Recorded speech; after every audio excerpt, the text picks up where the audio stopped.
In 1814, Washington, D.C. was under siege. British troops set the city ablaze, targeting the White House and Capitol. Amid chaos, Charles W. Goldsborough and his men raced to save the Navy Department Library's books. Under a smoke-filled sky, they escaped with precious documents, preserving the Navy's memory. Their courage became the origin of the U.S. Naval History and Heritage Command, a legacy that endures. Why does a fighting force need a library? Why do warships need historians? Because the sea is unforgiving, and mistakes cost lives. History isn't a luxury, it's a survival tool. It's a catalog of lessons, triumphs, and failures that guide commanders under pressure. Every doctrine, tactic, and technology is built on the experiences of those who came before. When a captain makes a split-second decision, it's informed by the documented experiences of countless others. History sharpens judgment and prevents costly errors. The Navy's history is also the story of its people: courage, sacrifice, ingenuity, and resilience. These stories forge the Navy's identity, connecting today's sailors to heroes of the past. This shared heritage builds morale and purpose, reminding sailors they're part of something greater. The Navy's history is a public trust, belonging to all Americans. By preserving and sharing these stories, the Naval History and Heritage Command ensures the nation understands the Navy's role in securing freedom and prosperity. It makes the institution accountable and inspires new generations.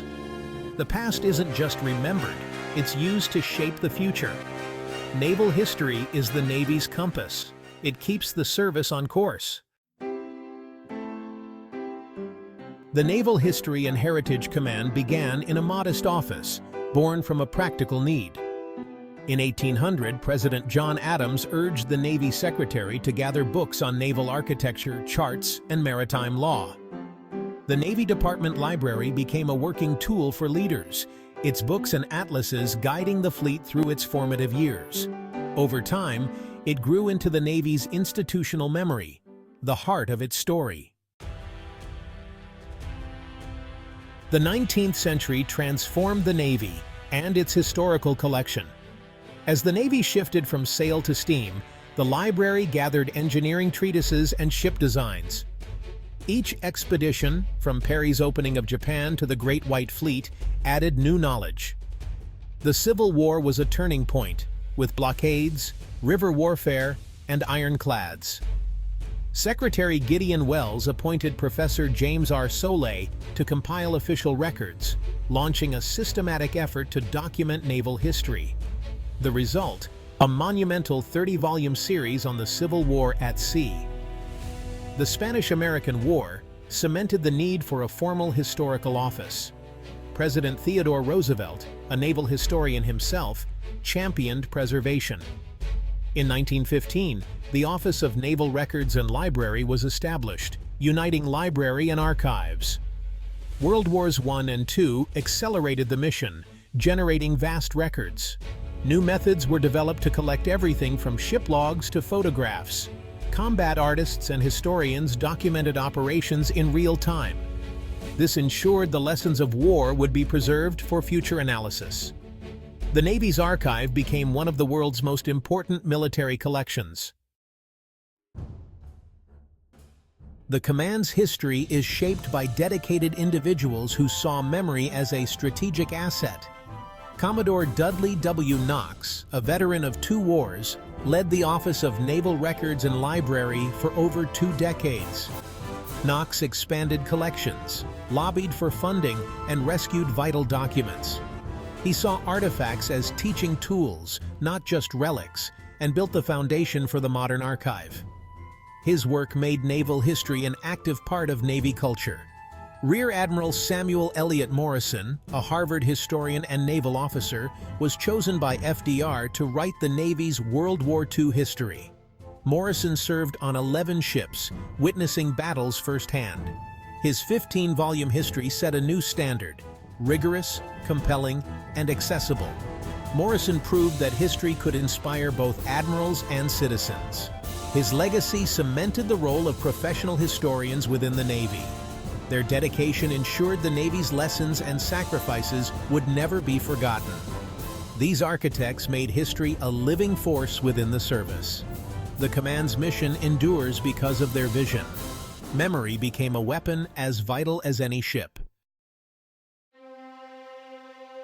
The command's collections are a treasure trove, telling the Navy's story through artifacts and documents.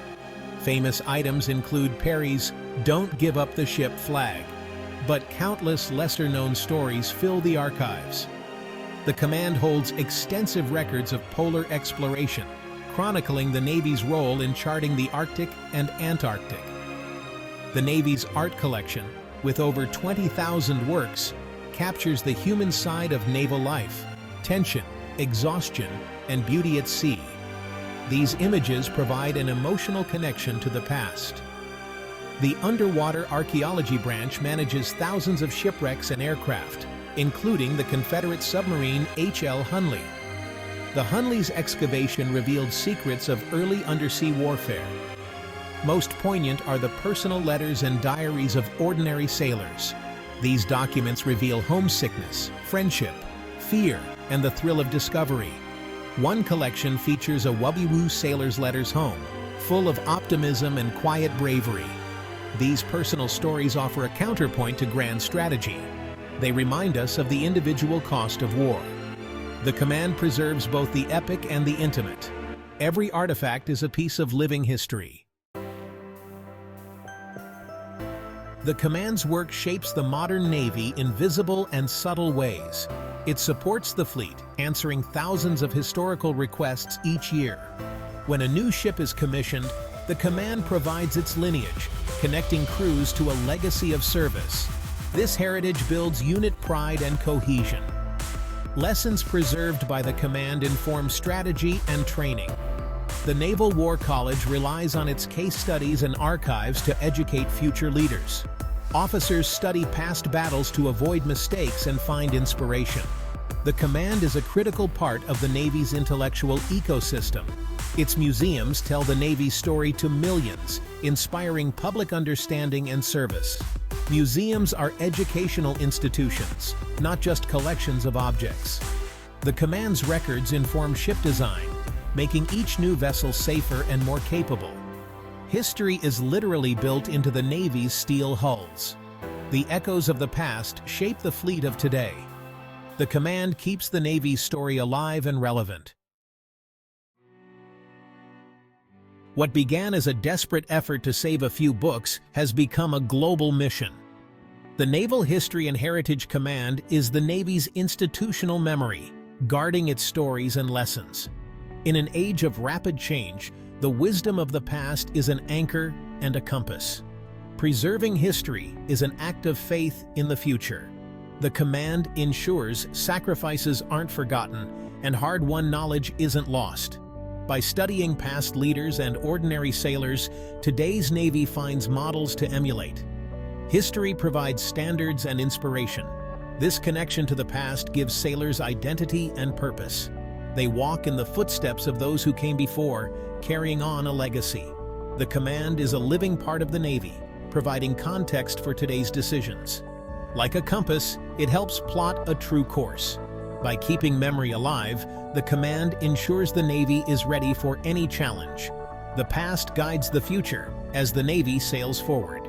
The story continues, anchored in history, prepared for tomorrow.